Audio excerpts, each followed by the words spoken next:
नमस्कार दोस्तों, गोपाल सिंह जी के यूट्यूब चैनल में आप सभी दोस्तों का हार्दिक स्वागत और अभिनंदन। आइए आज हम बात करते हैं राजस्थान के वाद्य यंत्रों का भाग 2 और भाग 2 में हम पढ़ने वाले हैं राजस्थान के घन वाद्य यंत्रों के बारे में। जी हाँ दोस्तों, घन वाद्य यंत्रों के बारे में पढ़ने वाले हैं। अब घन वाद्य यंत्र किसे कहते हैं? सबसे पहले उसके हम डेफिनेशन देखेंगे। तो ऐसे वाद्य यंत्र जो किसी धातु या लकड़ी से निर्मित हो, ऐसे वाद्य यंत्र जो किसी धातु या लकड़ी से निर्मित हो और जिनमें स्वर की उत्पत्ति चोट मारने, आघात पहुंचाने या आपस में टकराने से होती है, उन वाद्य यंत्रों को बोलते हैं घन वाद्य यंत्र। जैसे धातु से निर्मित हो और चोट मारने या आघात पहुंचाने या आपस में टकराने से स्वर की उत्पत्ति होती है। इसका उदाहरण है मजीरा है, चिमटा है। यह हो गए। लकड़ी से निर्मित हो और आपस में आघात पहुंचाने या चोट मारने से जिसमें स्वर की उत्पत्ति होती हो, जैसे खड़ताल। खड़ताल संपूर्ण तरीके से लकड़ी की बनी हुई होती है और खड़ताल में स्वर की उत्पत्ति भी आपस में टकराने से होती है। तो आज हम बात करते हैं राजस्थान के घन वाद्य यंत्रों के बारे में। ट्रिक के माध्यम से पढ़ेंगे। ट्रिक थोड़ी सी लंबी रहेगी, लेकिन अगर आपने एक बार ट्रिक को पढ़ लिया तो बेशक आप अपने एग्जाम में उसी घन वाद्य यंत्र से संबंधित जो प्रश्न पूछा जाएगा, जो उसकी टाइप आती है, आजकल प्रश्न पूछे जाते हैं कि निम्न में से कौन सा सुशील वाद्य यंत्र है या नहीं है, घन वाद्य यंत्र है या नहीं है, तत्वाद्य यंत्र है या नहीं है। तो ऐसे अगर प्रश्न पूछेगा तो आप उसको आसानी से करके आ जाओगे।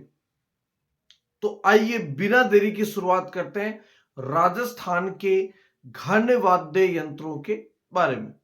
तो इसमें इसको याद कैसे रखोगे, इसकी एक ट्रिक है। अब ट्रिक कैसी है वो आपको बतानी पड़ेगी, क्योंकि जब तक मेथड समझ में नहीं आएगा, ट्रिक समझ में नहीं आएगी, और ट्रिक समझ में नहीं आएगी तो आप याद नहीं कर पाओगे।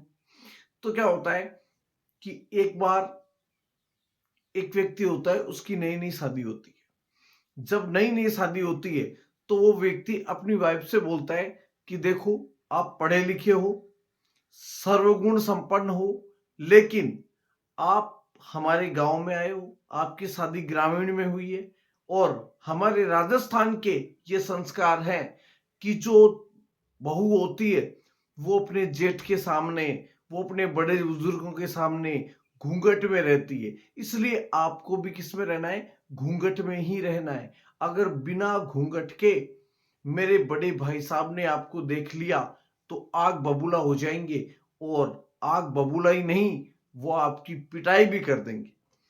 तो वो अपनी वाइफ को समझाता है। अब होता क्या है, पढ़ी लिखी वाइफ है, ठीक है, तो उसको घूंघट में रहना पसंद नहीं है। एक दिन क्या हुआ कि जो बड़े बड़े भाई थे वो छत के ऊपर टहल रहे थे। छत के ऊपर टहल रहे थे तो टहलते टहलते छोटे वाली भाई की जो वाइफ है, जो अभी जिसकी नई शादी हुई है, वो निकाल रही थी क्या? झाड़ू निकाल रही थी। अब झाड़ू निकालते निकालते उसी का हस्बैंड पास में खड़ा था, तो उसने सोचा अपने पतिदेव खड़े हैं तो घूंघट निकालने की क्या जो आवश्यकता है। उनको ये पता नहीं था कि छत पे जेठ सा भी है। तो कहा जाता है कि उसने घूंघट को निकालना बंद कर लिया, मतलब अपनी जो ओढ़नी थी उसको माथे पर डाल ली। अब इसी समय बड़े वाले भाई की नजर पड़ती है उस बहू पे, और जो छोटा वाला भाई है उसकी नजर पड़ती है अपने बड़े भाई साहब पे। ठीक है, एक दूसरे की नजर पड़ जाती तो पता नहीं बहू घूंघट निकाल लेती, लेकिन उल्टा सिस्टम हो गया। अब जैसे ही छोटे वाले भाई की हिम्मत है नहीं कि उसको जल्दी से बोल दे कि आप घूंघट निकाल लो, क्योंकि बड़े वाले भाई साहब देख रहे हैं नीचे का नजारा। अब हुआ क्या, अपने राजस्थान में एक संस्कृति की खास देन है कि जो पत्नी होती है वो अपने पति से कोई भी बात बोलती है तो उसका नाम लेके नहीं बोलती। कहा जाता है कि नाम लेने से उम्र क्या होती है? घटती है। ना पति अपनी पत्नी का नाम लेता था। मतलब सनातन संस्कृति, अपनी जो राजस्थानी संस्कृति है, बड़ी प्यारी सी थी। तो उसने अपनी वाइफ को कहा, क्योंकि नाम तो ले नहीं सकता, तो अपनी वाइफ को क्या बोलता है? झांक। क्या बोलता है? झांक। इतना कहते ही वो अपने पति की तरफ देखती है और बोलती है हाँ। पति क्या बोलता है? झांक। और उसकी पत्नी क्या बोलती है? हाँ। यहीं से शुरुआत करते हैं। पति क्या बोलता है? झांक। और पत्नी क्या बोलती है? हाँ। क्या बोलती है पत्नी? हाँ। तो फिर इसका हस्बैंड क्या बोलता है? घूंघटो काट ले। क्या बोलता है? घूंघटो काट ले।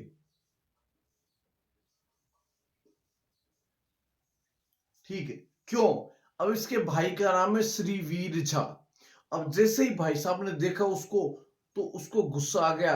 और जब इंसान को गुस्सा आता है तो वो क्या करता है? घुर्राटे बढ़ता है।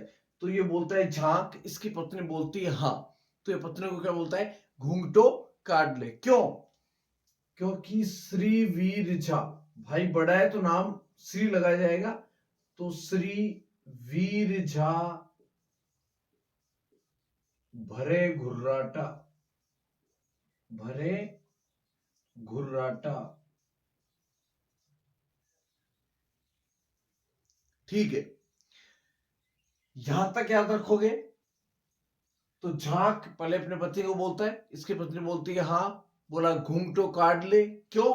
क्योंकि श्री वीर झा भरे घुर्राटा, बड़े भाई साहब है जिनका नाम है श्री वीर झा। और वो तेरे को देख के क्या हो रहा है? उनको गुस्सा आ रहा है। और गुस्से में क्या होता है? इंसान घुर्राटे भरता है। तो श्री वीर झा भरे घुर्राटा। और अगर इनको ज्यादा गुस्सा आ गया तो क्या करेंगे? ये नीचे आएंगे, मतलब तुम्हारे घर में आएंगे, मतलब थाके घर में आसी। तो मतलब श्री वीर झा भरे घुर्राटा। और ज्यादा गुस्सा आ गया तो क्या करेंगे? थाके घर में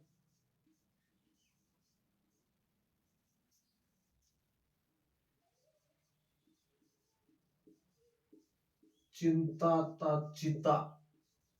फिल्म देखी है ना, रावड़ी राठौड़, घन बजासी। अगर ज्यादा गुस्सा आ गया ना तो बड़े भाई साहब थाके घर में आके क्या करेंगे? चिंता ता चिता घन बजासी, मतलब चोट मारेंगे। ठीक है। अब इसको याद रखना है कैसे? इसने अपनी वाइफ को क्या बोला? झांक। वाइफ ने क्या बोला? हाँ। बोला घूंघटो काट ले। क्यों? श्री वीर झा भरे घुर्राटा। और ज्यादा गुस्सा आ गया तो क्या करेंगे? थाके घर में चिंता ताचिता घन बजासी। लास्ट में लिखा है मैंने घन, तो घन से पता चल जाएगा कि जो ट्रिक है वो कौन से वाद्य यंत्र की है? तो घन वाद्य यंत्र की है। एक बार वापस से दोहरा लेते हैं, फिर एक बार और दोहरा लेंगे तो ट्रिक याद हो जाएगी और अपना काम पूर्ण हो जाएगा। तो देखिए, ये अपनी वाइफ को क्या बोलता है? झांक। तो उसकी वाइफ क्या बोलती है? हाँ। बोला घूंघटो काट ले। श्री वीर झा भरे घुर्राटा। और ज्यादा गुस्सा आ गया तो थाके घर में चिंता ताचिता घन बजासी। अब एक एक वाद्य यंत्र देखते हैं। झा से देखो झांझ। झा से आता है झांझ। खे से खड़ताल।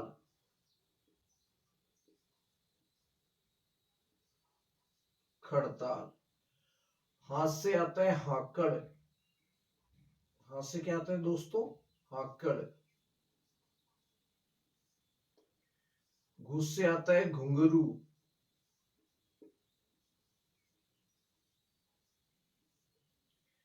घे से आता है घड़ा।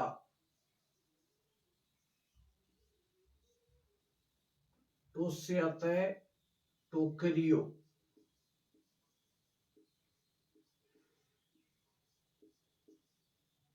टोकरियो। का से आता है कागरच।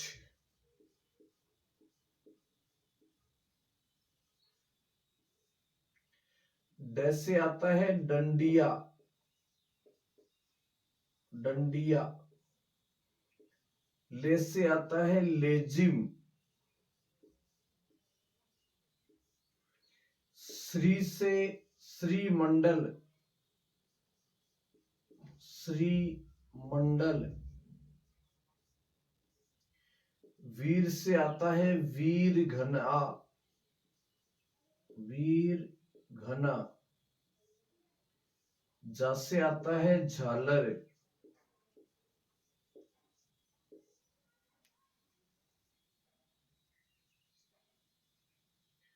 बर से आता है भरनी,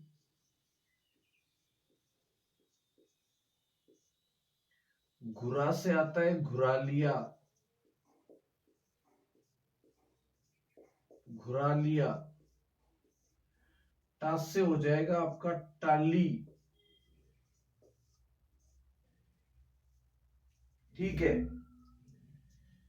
इसके बाद में घे से घड़ा हो गया, घूंटू काट ले, डे से डंडिया हो गया, लेजिम हो गया,